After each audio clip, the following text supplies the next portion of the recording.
नमस्कार, यो AB news खबरको संकेत हो। अहिले तपाई पालिकाहरूको खबर दिने नेपालको एकमात्र खबर बुलेटिन पालिका खबरमा हुनुहुन्छ। म करिश्मा कार्की।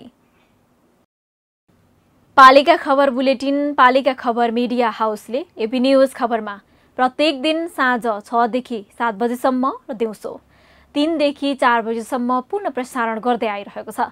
देशभरका 77 जिल्लाका रेडियोबाट पनि यो खबर बुलेटिन प्रसारण भइरहेको छ। आजको पालिका खबर प्रारम्भ गरौं मूल खबरबाट।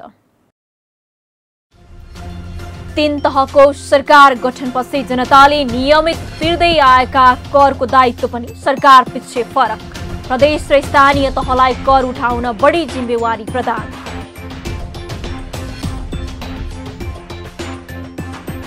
बैतडीका 10 मध्ये 7 स्थानीय तहले 4 वर्षमा बनाए आफ्नै प्रशासनिक भवन। केही स्थानीय तहको भवन निर्माण व्यवसायका कारण समयमै निर्माण भएन। आर्थिक व्ययभार थपिँदो। 4 वर्षमा भक्तपुरको चाँगुनारायण नगरपालिकाले 37 मुद्दा मिलापत्र मार्फत टुङ्ग्यायो। मेलमिलापकर्ता थप्न स्थानीयलाई तालिम दिँदै पालिकाले वडा स्तरीय मेलमिलाप केन्द्र गठन गर्ने।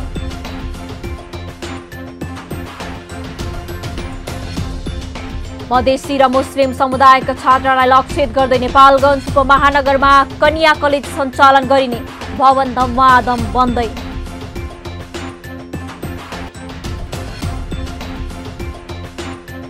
र उदयपुर गढी गाउँपालिकाको 8 वडाका 6500 घरधुरीमा विद्युत पुग्दै। सबै वडामा विद्युतीकरणको काम अन्तिम चरणमा।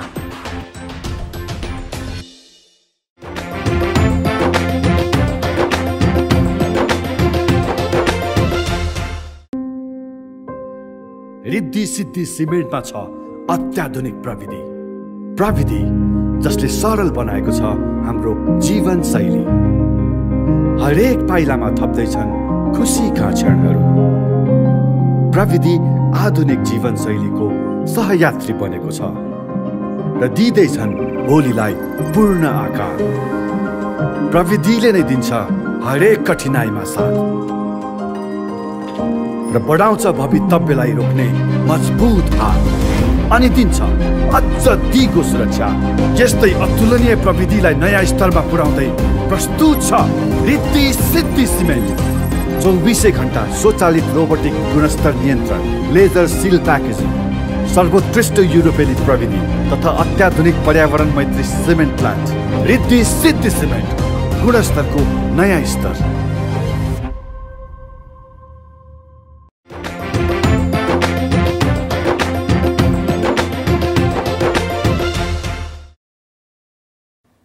पालिका खबर अब विस्तारमा।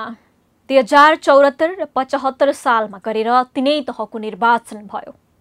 त्यसपछि सुरु भयो नेपालमा संघीयता कार्यान्वयन। अहिले संघीय संरचना अनुसार नै काम भइरहेको छ। नेपालको संविधानको धारा 232ले संघ, प्रदेश र स्थानीय तह बीचको सम्बन्ध सहकारिता, सहअस्तित्व र समन्वयको सिद्धान्तमा आधारित हुनेछ भनी स्पष्ट गरेकाले संघ, प्रदेश र स्थानीय तहले आफ्नो राजनीतिक, प्रशासनिक तथा वित्तीय अधिकार प्रयोग गर्दा एक आपसमा प्रतिस्पर्धा नगरी समानता तथा मुलुकको सार्वजनिक हितमा एक अर्कालाई परिपूरक हुने गरी व्यवस्थापन गर्नुपर्ने हुन्छ।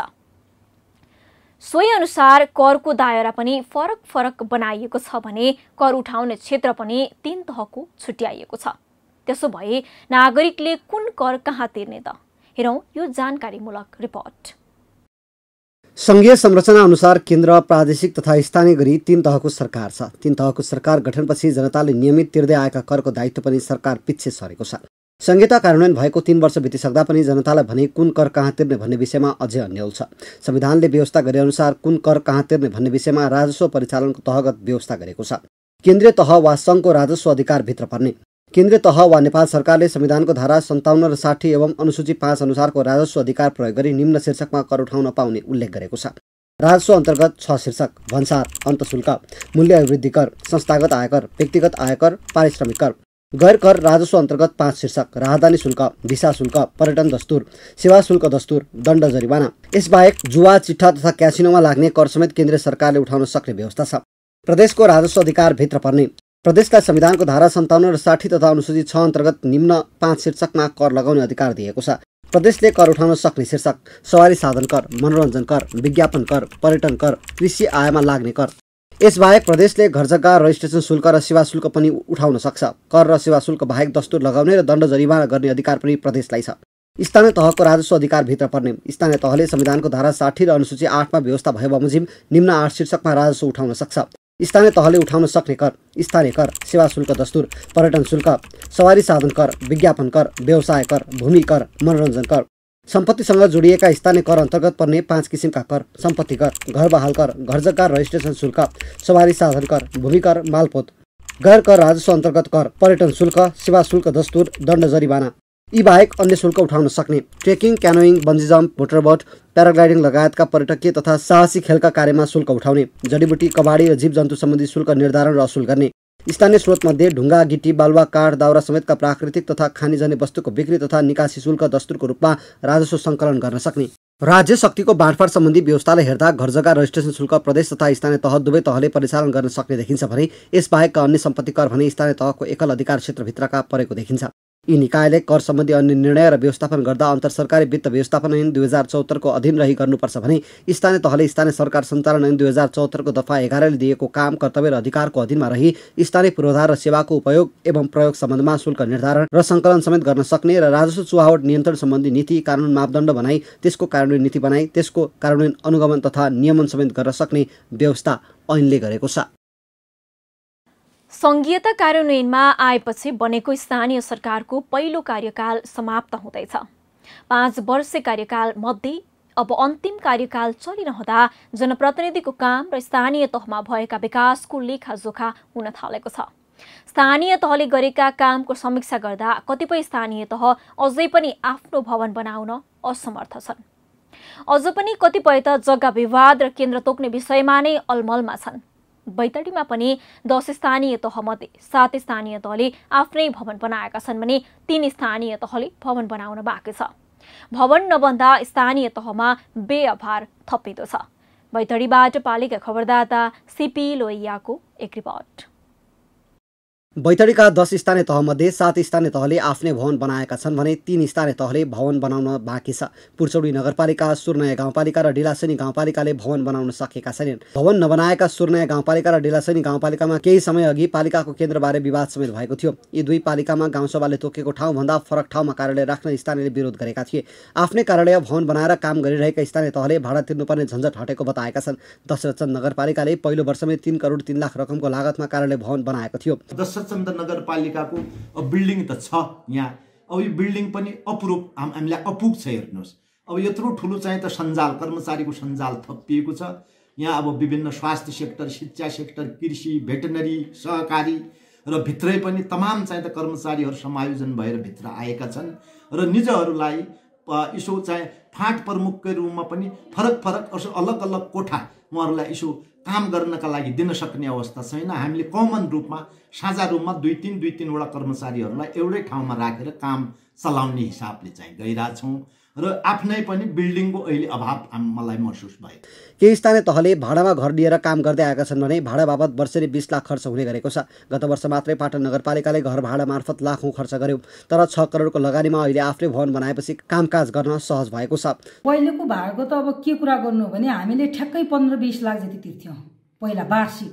अब यसपालि त्यो चाहिँ 50 बचेको अवस्था छ र हामीलाई एकदमै फाइदा भएको छ र हामी खुसी पनि छौँ। सबैभन्दा बढी भवन सिकास गाउँपालिकामा बनेका छन्। प्रशासकीय भवनदेखि कर्मचारी आवास, अध्यक्ष उपाध्यक्षको निवास, प्रहरी चौकी र वडा कार्यालय निर्माण भएका छन्। 4 वर्षमा थुप्रै भौतिक संरचना निर्माण गर्न पाउँदा जनप्रतिनिधि पनि दङ्ग छन्। नितान्त आवश्यक के हो भने कुनै पनि काम गर्दाखेरि पहिले अफिस व्यवस्थापन हुनुपर्ने, कार्यालयको स्थापना हुनुपर्ने, फाँटको व्यवस्था, शाखाको व्यवस्थापन नभइकन जनतालाई सेवा प्रवाह गर्न कठिनाइ हुन्छ। त्यो सेवा प्रवाह कठिनाइ नहोस् र केही एउटा नमुनाको काम देखाउनुपर्छ आफ्नो कार्यकालमा भन्ने किसिमले पनि मैले यो भवनको सुरुवात गराएको, यहाँको खानेपानीको सुरुवात गराएको, यहाँका सडक र विद्युतहरूको सुरुवात गराउने कारणै थियो। कतिपय भवन ठेकेदारको लापरवाहीका कारण समेत बन्न सकेको छैन। पञ्चेश्वर गाउँपालिकाको भवन फिनिसिङको काम बाँकी छ। गत वर्षको माघ महिनामै सम्पन्न हुनुपर्ने शिवनाथ गाउँपालिकाको भवन ठेकेदारकै लापरवाहीले ढिलाइ भएको छ। उता शिवनाथमा भवन निर्माण धमाधम भइरहेकाले केही समयमै सम्पन्न हुने विश्वास पालिकाको छ। गत वर्षको माघमा सम्पन्न हुनुपर्ने थियो, यो ठेकेदारको लापरवाही कारणले र खास गरी यो गत वर्षको लकडाउनको प्रभावको कारणले पनि अब केही माल सामानमा कमी, केही अरू केही निर्माण व्यक्ति सामग्रीको अभावका कारणले यो ढिला भएको छ। मलाई लाग्छ अब 1-2 महिनाभित्रै चाहिँ नि यो ठेकेदारले गाउँपालिकाको हाम्रो यो प्रशासकीय भवन निर्माण सम्पन्न गर्नेछ र त्यसपछि त हामीले चाहिँ नि जनतालाई दिने सेवा प्रभावको कुरा यो अहिलेभन्दा अलि त्योभन्दा पनि गुणस्तरीय सेवा हुनसक्छ भन्ने मैले महसुस गरेको छु। जिल्लाको दोगडाकेदार गाउँपालिकाले 1 करोड 30 लाख लागतमा आकर्षक भवन निर्माण सम्पन्न गरेको छ। गाउँपालिकाले स्वास्थ्य भवनका साथै विद्यालय र क्याम्पसका भवन बनाएको छ। जिल्लाको पञ्चेश्वर गाउँपालिकाले 1.5 करोड बढीको लगानीमा कार्यालय भवन बनाएको छ। अहिले भवन नबनेका सुन्या गाउँपालिका र डिलासैनी गाउँपालिका भने सामुदायिक विद्यालयको भवनबाट सेवा दिँदै आएका छन्। डिलासैनी गाउँपालिकाले महादेव माध्यमिक विद्यालयको भवनको संरचना वृद्धि गरी काम चलाएको छ। यस्तै सुन्या गाउँपालिकाले 1 आधारभूत विद्यालयको भवन प्रयोग गरेको छ। पुर्चौडी नगरपालिकाले अहिले भाडाको भवनबाट सेवा दिइरहेको छ। पुर्चौडीले पनि प्रदेश सरकार र पालिकाको संयुक्त लागतमा भवन बनाउने तयारी गरिरहेको नगरपालिकाले जनाएको छ। पालिका खबर बुलेटिनमा अब पालो ओपन ब्यालटको। आजको ओपन ब्यालटमा हामीले स्थानीय सरकारले दिएको कृषि अनुदानबाट कृषक लाभान्वित भएका छन् त भनेर सुनसरी, मकवानपुर र रूपन्देहीवासीलाई सोधेका छौं।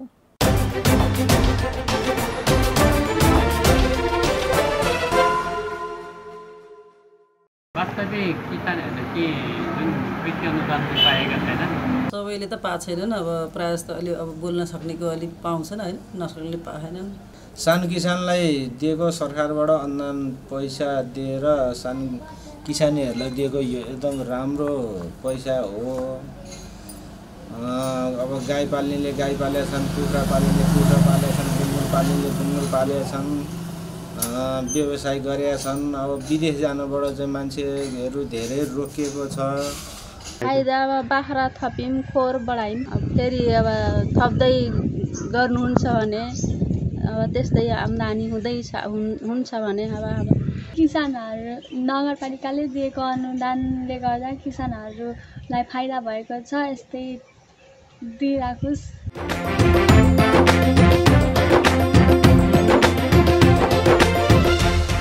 पालिका खबरको सिलसिला अझै जारी छ, त्यसअघि विश्राम अघि मूल खबर। 3 तहको सरकार गठनपछि जनताले नियमित तिर्दै आएका करको दायित्व पनि सरकार पछि फरक। प्रदेश र स्थानीय तहलाई कर उठाउन बढी जिम्मेवारी प्रदान।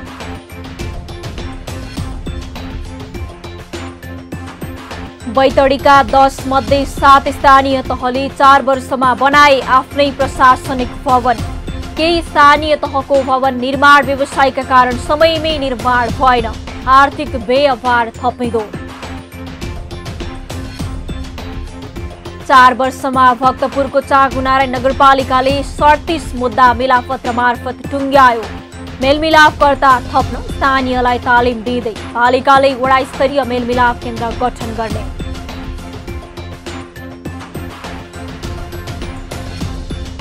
मधेसी र मुस्लिम समुदायका छात्रलाई लक्षित गर्दै नेपालगञ्ज उपमहानगरमा कन्या कलेज सञ्चालन गरिने, भवन धमाधम बन्दै।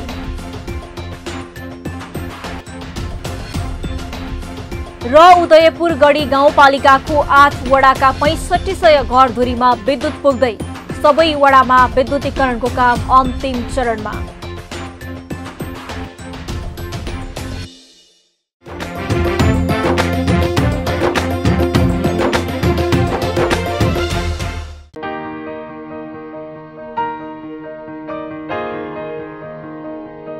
छोरा, मैले पाएँ तिम्रो पसिनाको कमाई मेरो मुठीमा छ।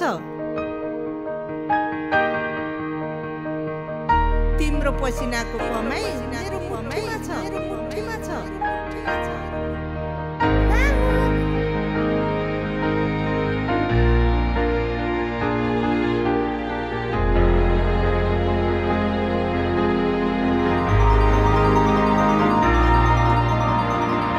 सन्तानको विश्वास आमा, आमाको विश्वास गरिमा, गरिमा विकास बैंक, एक्सेस टु ऑल।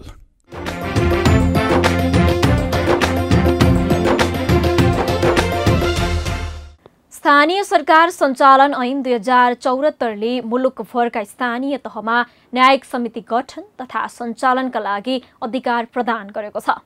सोही अधिकारलाई टेक्दै अधिकांश स्थानीय तहले उपप्रमुख उपाध्यक्षको संयोजकत्वमा न्यायिक समिति सञ्चालन गर्दै आएको छ। स्थानीय तहमा भएको समितिले स्थानीय क्षेत्रको मुद्दाको छिनोफानो मात्र नभई मेलमिलाप पनि गर्दै आएका छन्। मेलमिलापले दुवै पक्षको समस्या समाधान हुने विश्वास दिएसँगै भक्तपुरको चाँगुनारायण नगरपालिकाले नगरभित्रका स्थानीयलाई मेलमिलाप सम्बन्धी आधारभूत तालिम दिएको छ। भक्तपुरबाट पालिका खबरदाता विपना मुसिखवालको एक रिपोर्ट। न्यायिक समितिको कार्य सम्पादन गर्न सहज बनाउन स्थानीयको फाटेको मन सिराउनका लागि भक्तपुरको चाँगुनारायण नगरपालिकाले स्थानीयलाई मेलमिलापको तालिम दिएको छ। तालिममा नगरभित्रका 30 जना स्थानीयको सहभागिता थियो। तालिमबाट मेलमिलापबारे आवश्यक सम्पूर्ण जानकारी लिन पाएकोमा सहभागी खुसी छन्। अब आफ्नो गाउँमा फाटेको मन सिराउन सक्ने विश्वास उनीहरूमा पलाएको छ। समस्या हुन्छ नि, जुन समस्यालाई चाहिँ कसरी सहज बनाउने, सहजीकरण कसरी गर्न सकिन्छ त्यो कुरा सिकेका हौँ। हामीले यसमा आधारभूत तालिम भनेर हामीले यसमा जम्मा बेसिक कुरै सिक्यौँ। बेसिक कुरामा चाहिँ हामीले चाहिँ अरूको झगडा मिलाउने भन्दा पनि झगडाको कारण के हो र त्यसलाई चाहिँ उहाँहरू दुवै पक्षले चाहिँ कसरी त्यसलाई चाहिँ सहज गर्न सक्नुहुन्छ त त्यो चाहिँ सिकाउनु भयो। हामीले सिकेको पनि त्यही हो। स्थानीयलाई मेलमिलाप सम्बन्धी तालिम दिएसँगै वडा स्तरीय मेलमिलाप केन्द्र स्थापना गर्ने योजना पालिकाको छ। त्यसको लागि तालिममा सहभागी भएका व्यक्तिलाई प्रत्येक वडामा 3 जना विभाजन गर्ने र केही समयपछि वडा स्तरीय केन्द्र समेत बनाउने तयारी गरिएको छ। केन्द्र मार्फत स्थानीय क्षेत्रको विवादलाई मेलमिलापमा लगिनेछ। केन्द्र मार्फत मेलमिलाप नभएमा न्यायिक समिति मार्फत छिनोफानो गरिने योजना पालिकाको छ। हामीले एकदम व्यवस्थित ढङ्गले मेलमिलाप गराएर ती मुद्दाहरू चाहिँ निरूपण गरेका छौँ र अबका दिनमा अझ 1-2 महिना हामीलाई त्यस्तै अप्ठ्यारो पर्नेछ र अबका दिनमा चाहिँ अलि सहज हुन्छ कि जस्तो आफूलाई लागेको छ। र यसै गरी यो टिमलाई अब एकचोटि हामी भेला राखेर उहाँहरूलाई कार्यविभाजन गर्छौँ र वडामा गएर 3 जनाको वडा केन्द्रीय कमिटी केन्द्रीय मेलमिलापकर्ता त्यहाँ राख्छौँ र उहाँहरूले त्यहाँ हामीबाट नगरपालिका सूचना दर्ता हुन आएर त्यहाँ हामी मुद्दा पठाउँछ र उहाँहरूले मिलाउन सक्नु भएन भने मात्रै हामीबाट आउँछ अनि हामीलाई सहज बन्छ भन्ने हामीलाई आशा लागेको छ। 4 वर्ष यता पालिकाको न्यायिक समितिमा 250 भन्दा बढी मुद्दा दर्ता भएका छन्। तीमध्ये अधिकांश समिति मार्फत छिनोफानो भएका छन्। चाँगुनारायण नगरपालिकाको न्यायिक समितिको सफलता दर्ता भएका मुद्दाको संख्या 125, मिलापत्र भएका मुद्दाको संख्या 37, न्यायिक समिति मार्फत निर्णय भएका मुद्दा 20, छिनोफानो गर्न बाँकी भएका मुद्दा 33, अदालतमा पुनरावेदन भएका मुद्दा 3, तामेली भएका मुद्दा 35। मेलमिलापकर्ता भनेका फाटेको मन सिराउने व्यक्ति हुन्। यी डाक्टर जस्तै हुन्। दुवैको कुरालाई समान रूपमा सुने र व्यवहार गर्ने गर्दछन्। मेलमिलापकर्ताले पीडित र पीडकलाई अदालतीय झन्झटबाट बचाउने मात्रै होइन आपसी समझदारीमा पनि ल्याउने हुँदा मेलमिलापकर्ता पनि खुसी छन्। कानुन अनुसार नै मेलमिलापकर्ता चाहिँ अरू चाहिँ आवश्यक भएको हुँदा मेलमिलाप परिषदले चाहिँ निर्धारण गरेको पाठ्यक्रम अनुसार 48 घण्टे मेलमिलाप सम्बन्धी आधारभूत तालिम लिएको व्यक्तिलाई नगरपालिका गाउँपालिका यस्ता चाहिँ रहेका व्यक्तिहरूलाई चाहिँ छनौट गरी तालिम दिने व्यवस्था गरेको छ। संविधानले न्यायिक समितिलाई अधिकार क्षेत्रभित्रका विवाद निरूपण गर्न स्थानीय तहका उपाध्यक्ष र उपमेयरको संयोजकत्वमा 3 सदस्यीय न्यायिक समिति गठन गर्ने प्रावधान दिए पनि कर्मचारी अभावले प्रभावकारी हुन सकेको पाइँदैन। त्यसैले सबै स्थानीय सरकारमा मेलमिलापकर्ता आवश्यक छ। तर स्थानीय सरकार सञ्चालन ऐन अनुसार भने न्यायिक समिति सञ्चालन गर्न अत्यावश्यक देखिएको छ। पालिका खबर बुलेटिनमा अब पालो पालिका टकको।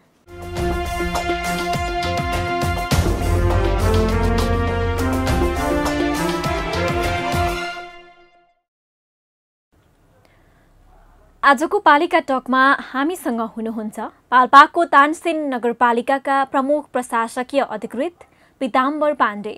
उहाँसँग स्थानीय तहमा कार्यरत कर्मचारीका समस्या, सम्भावना र चुनौतीका साथै पालिकाहरूको बजेट र कार्यान्वयनका जटिलता लगायतका विषयमा केन्द्रित रहेर कुराकानी गर्दैछौँ।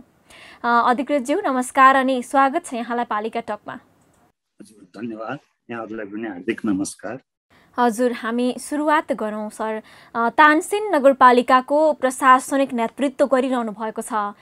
नगर सरकारलाई कसरी पारदर्शी, जवाफदेही र सुशासनयुक्त बनाउँदै हुनुहुन्छ बताइदिनुहोस् न। धन्यवाद। तानसेन नगरपालिका वास्तवमा अन्य स्थानीय तहहरू मध्ये यो वास्तवमा त्यत्रो पुरानो नगरपालिकाको रूपमा पनि परिचित छ। यो आफैमा पहाडी भूभागको ऐतिहासिक, सांस्कृतिक, पर्यटकीय लगायतका सम्भावना बोकेको यो पुरानो नगरपालिका पनि हो।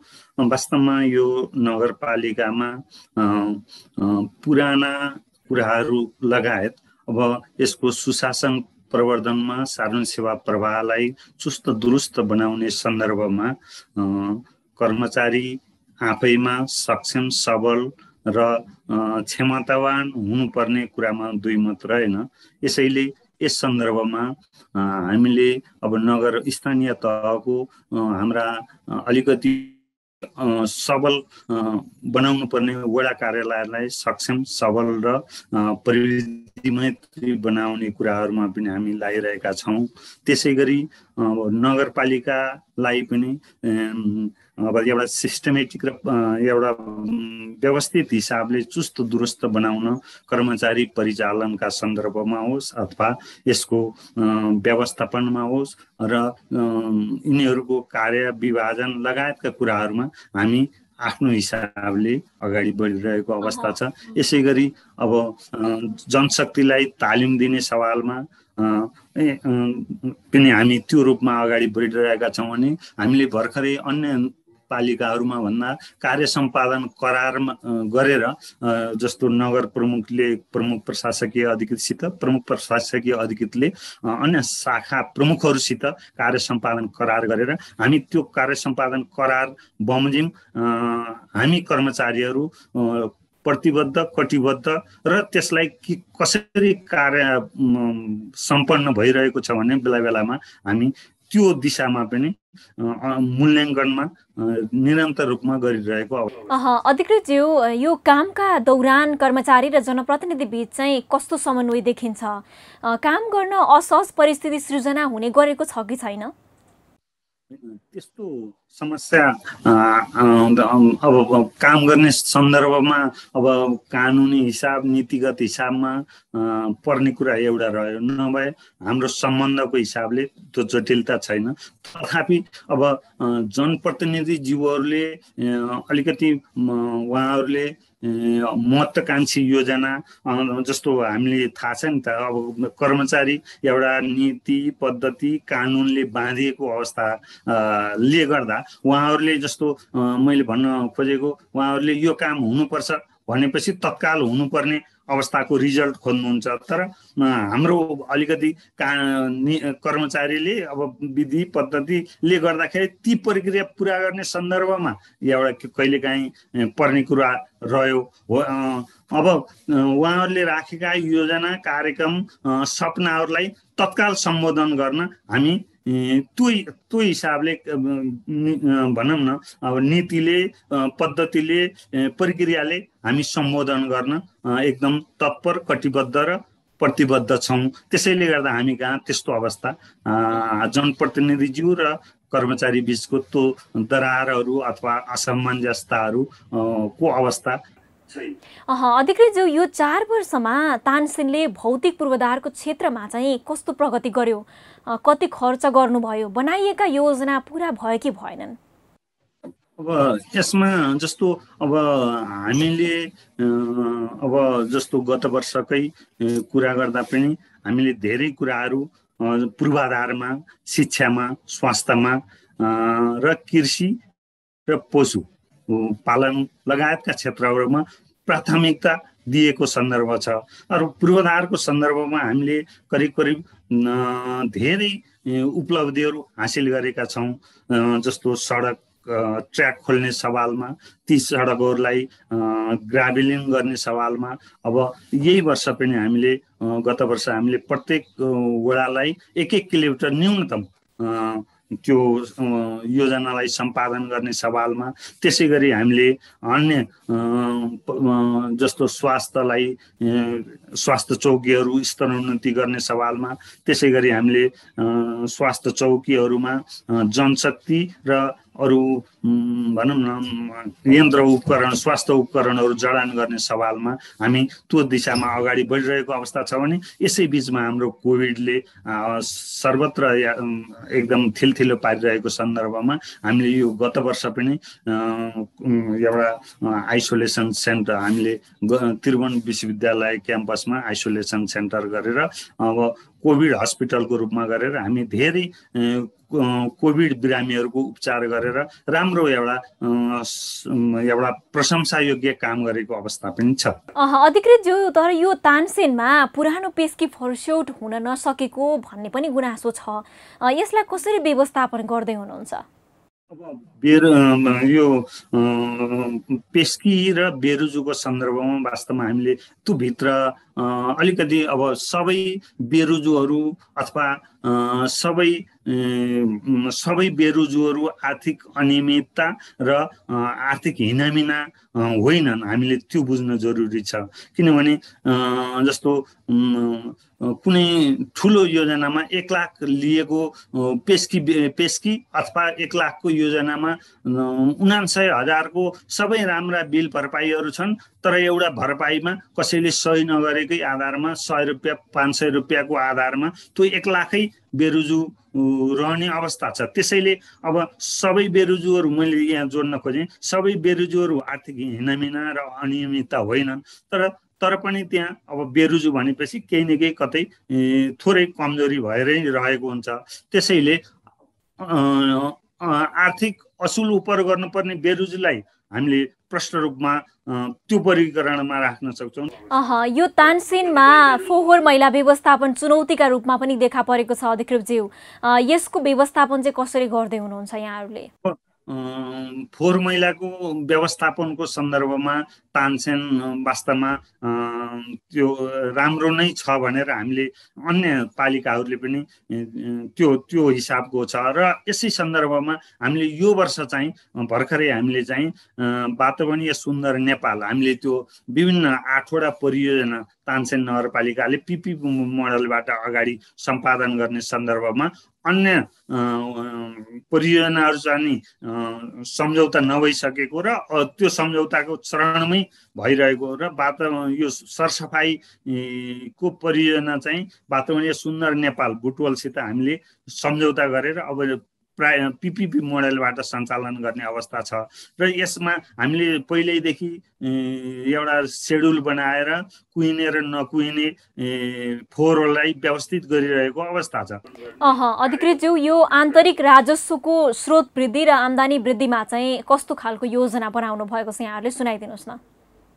धन्यवाद। वास्तवमा स्थानीय तहहरूको एउटा निरन्तरता, प्रभावकारिता र तिनीहरूको आर्थिक सबलता, आफ्नो आन्तरिक स्रोतको प्रभावकारी परिचालन र सङ्कलनमै निर्भर रहने कुरा हामी सबै जानिफकार नै छौँ। यसै सन्दर्भमा अब सबै कुराहरू सङ्घीय सरकारले सधैँ यसरी अनुदान, वित्तीय समानीकरण, विशेष कोष दिएर मात्रै चल्न सक्दैन भन्ने कुराहरू हाम्रो यहाँको जनप्रतिनिधिज्यू र हामी त्यसमा अत्यन्त जागरुक भनौँ न त्यो खोजमा पनि छौँ। त्यसरी करका दायरा क्षेत्रहरू हामी त्यो खोज्ने सवालमा, चाहे यो राजस्व परामर्श समिति होस्, चाहे हामी कर्मचारी, चाहे जनप्रतिनिधिज्यूहरू लागिरहेको सन्दर्भ छ।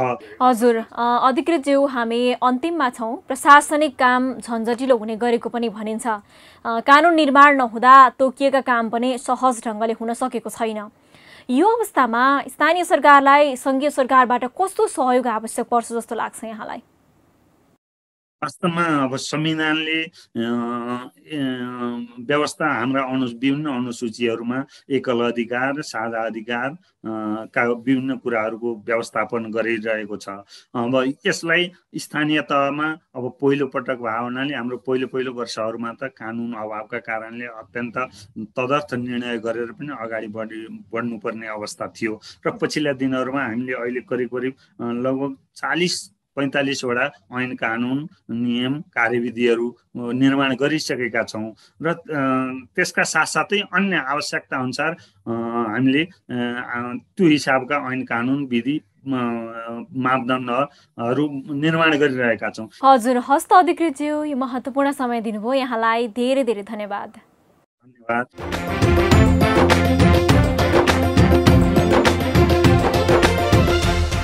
अब अट्ने छन् सबैका खबर, यो हो पालिका खबर। पालिका खबरको सिलसिला अझै जारी छ, त्यसअघि विश्राम अघि मूल खबर। 3 तहको सरकार गठनपछि जनताले नियमित तिर्दै आएका करको दायित्व पनि सरकार पछि फरक। प्रदेश र स्थानीय तहलाई कर उठाउन बढी जिम्मेवारी प्रदान।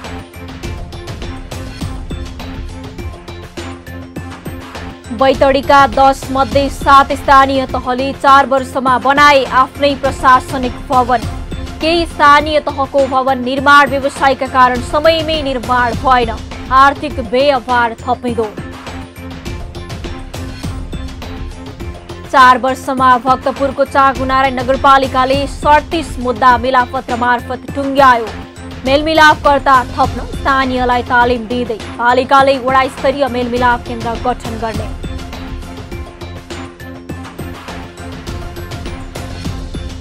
मधेसी र मुस्लिम समुदायका छात्रालाई लक्षित गर्दै नेपालगञ्ज उपमहानगरमा कन्या कलेज सञ्चालन गरिने, भवन धमाधम बन्दै।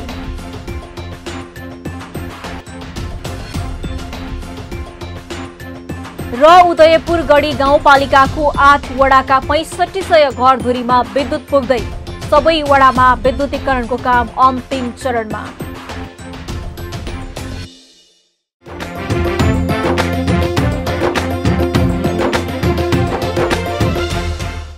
परिस्थिति असहज छ तर झुक्दैनौ हामी, सुरु गरौँ आफ्नै उद्यम, लगाई सानो लगानी।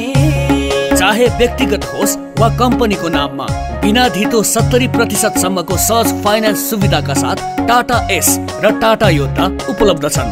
थप जानकारीका लागि नजिकैको सिप्रदी ट्रेडिङको सोरुममा सम्पर्क गर्नुहोस् वा 9801 0760 मा मिस्ड कल गर्नुहोस्।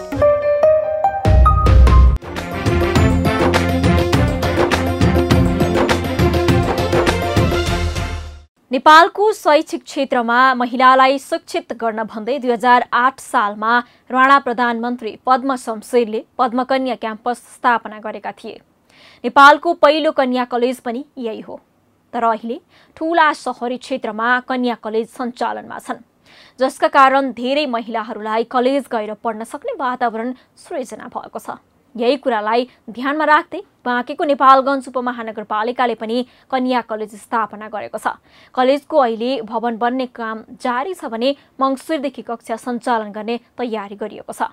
बाँकेबाट पालिका खबरदाता लक्ष्मी तिमल सिन्हाको एक रिपोर्ट। नेपालगञ्ज उपमहानगरपालिकाले कन्या कलेज सञ्चालनको तयारी थालेको छ। लामो समयदेखि तयारी गरिरहेको कन्या कलेज नयाँ शैक्षिक सत्रदेखि सुरु हुने गरी तयारी थालेको हो। नगरले कलेज सञ्चालनका लागि असार 10 गते भएको 9औं नगरसभाबाट विनियमावली समेत पारित गरिसकेको छ। पहिलो वर्ष बीएससी, सीएसआईटी र बीएड कक्षा सञ्चालनका लागि अनुमतिको प्रक्रिया सुरु गर्दै प्रस्तावना तयार पारी सम्बन्धनका लागि केही दिनमै औपचारिक प्रस्ताव विश्वविद्यालयमा पेश गरिने नगरले जानकारी दिएको छ। नेपालगञ्जमा रहेका मधेसी र मुस्लिम समुदायका छात्रका लागि मुख्य लक्षित गरी उपमहानगरपालिकाले कलेज स्थापना गर्ने योजना बनाएको छ। कलेज सञ्चालनका लागि निर्माण भइरहेको भवनको सम्पूर्ण काम अबको 1-2 महिनाभित्रै सम्पन्न हुने गरी उपमहानगरले तयारी सुरु गरेको छ। नेपालगञ्ज उपमहानगरपालिका मधेसी मुस्लिम बाहुल्यता भएको उपमहानगरपालिका हो। यहाँ पहाडी समुदायसँगैको हाराहारीमा मधेसी मुस्लिम समुदायहरूको पनि बसाइ छ र त्यसमा पनि अलिकति हाम्रो जुन संस्कार छ, सामाजिक जुन रीतिरिवाजहरू छ, जसले गर्दाखेरि चाहिँ अझै पनि महिलाहरू बाहिर खुलेर शिक्षामा पहुँच उहाँहरूको हामीले गराउन सकेका छैनौँ। यसका विभिन्न कारणहरू छन्। त्यस कारणले गर्दाखेरि हामीले त्यो कारणलाई मध्यनजर गरेर सकेसम्म महिलाहरूलाई उच्च शिक्षासम्म उहाँहरूको पहुँच बढाउनको लागि हामीले एउटा डिग्री कलेजको कन्सेप्टलाई अगाडि बढाएका छौँ। कन्या डिग्री कलेज खुल्ने भएपछि स्थानीय छात्रा निकै उत्साहित भएका छन्। उत्साहित सँगसँगै उनीहरूलाई व्यवस्थापन कस्तो होला भन्ने चिन्ता पनि उत्तिकै छ। पढ्दा पढ्दै बिहे गरेर घर व्यवहारले डिग्री पढ्न नपाएका छात्रा अहिले उपमहानगरको योजनाले निकै खुसी देखिएका छन्। तर कन्या डिग्री कलेज खोलेर मात्र नहुने भएकाले व्यवस्थापन पक्षले कलेजको स्तर उन्नति वृद्धि गर्नेतर्फ पनि जोड दिनुपर्ने देखिन्छ। मैले पनि आफ्नो पढाइ चाहिँ फेरि मैले पुरा गर्न पाएको छैन, BBS मात्रै गरेर छोडेको। अनि MBA नभएर MBA मेरो गर्ने धेरै रहर थियो MBA गर्ने, तर म चाहिँ घरमा बिजी भएर अनि यस्तो केही अब त्यही हो कि नजिक पनि थिएन, त्यही भएर पढ्न पाएन। अनि यहाँ जुन मैले सुनिरहेको छु कि जुन उच्च विद्यालय यहाँ खुलिरहेछ, डिग्री कलेज खुलिरहेछ, त्यो धेरै राम्रो हो। कन्या डिग्री कलेज यस नगरको स्वप्न योजना हो। कन्या डिग्री कलेजको भवन र फर्निचरमा मात्रै 4 करोड खर्चेको नगरले 1 करोड शिक्षक लगायतका व्यवस्थापकीय पक्षका लागि भनेर छुट्याएको छ। नेपालगञ्जमा रहेका मधेसी र मुस्लिम समुदायका छात्रका लागि लक्षित गरी सञ्चालन गर्न लागेको कलेजले उपमहानगरपालिका लगायत समग्र पश्चिमी क्षेत्रका छात्रको शैक्षिक भविष्य उज्जवल बनाउने परिकल्पना गरिएको छ। उदयपुरको पुरानो सदरमुकाम उदयपुरगढी गाउँपालिकाले चालु आर्थिक वर्षभित्रमा सबै घरधुरीमा बिजुली पुर्याउने लक्ष्य लिएको छ।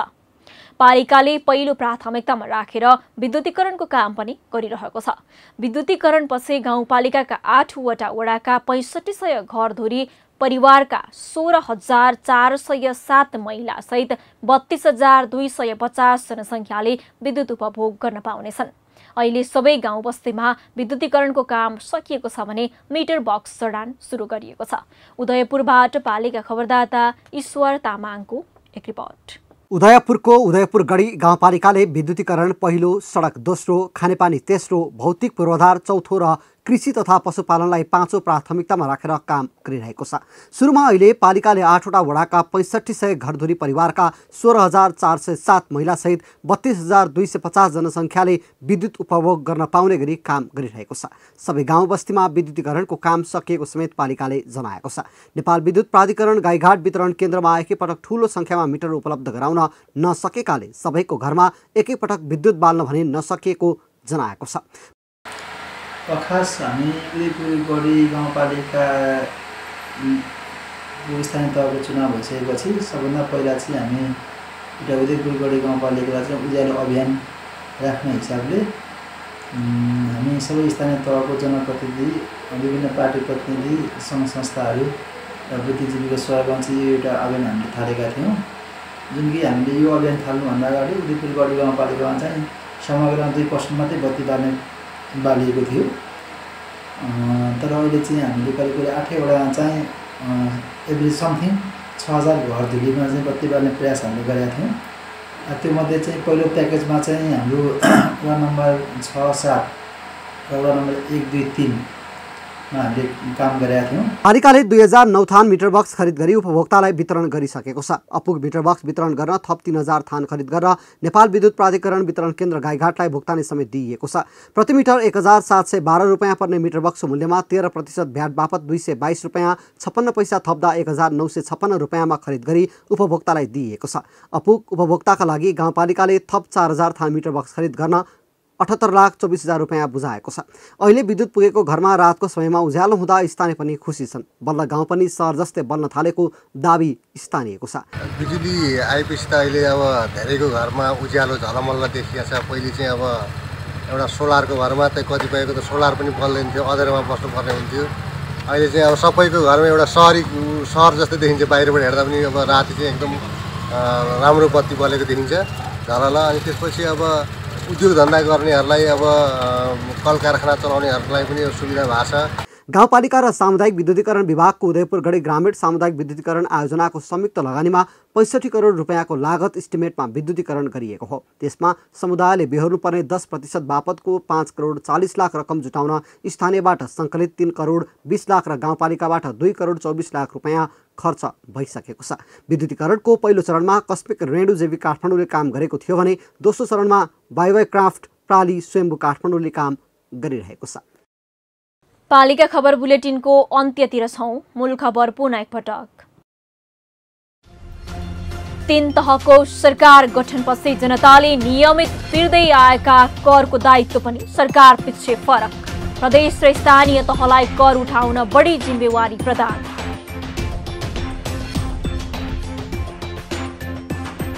बैतडीका 10 मध्ये 7 स्थानीय तहले 4 वर्षमा बनाए आफ्नै प्रशासनिक भवन। केही स्थानीय तहको भवन निर्माण व्यवसायका कारण समयमै निर्माण भएन। आर्थिक व्ययभार थपिँदो। 4 वर्षमा भक्तपुरको चाँगुनारायण नगरपालिकाले 37 मुद्दा मिलापत्र मार्फत टुङ्ग्यायो। मेलमिलापकर्ता थप्न स्थानीयलाई तालिम दिँदै पालिकाले वडा स्तरीय मेलमिलाप केन्द्र गठन गर्ने।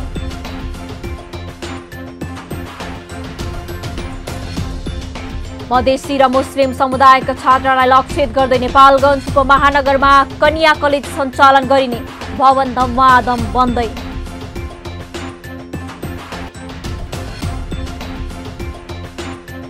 र उदयपुर गढी गाउँपालिकाको 8 वडाका 6500 घरधुरीमा विद्युत पुग्दै, सबै वडामा विद्युतीकरणको काम अन्तिम चरणमा।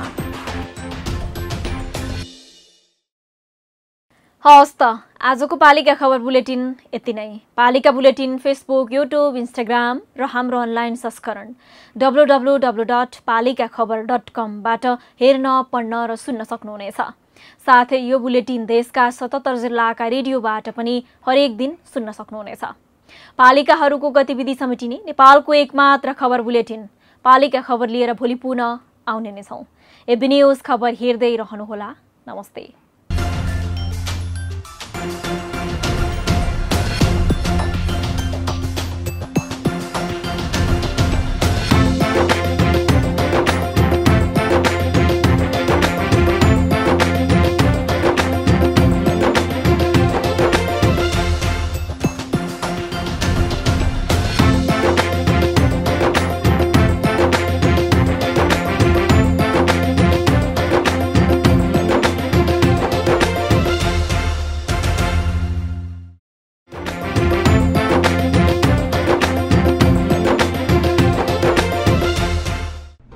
जन जनको आशा, भरोसा र विश्वास हो पालिका।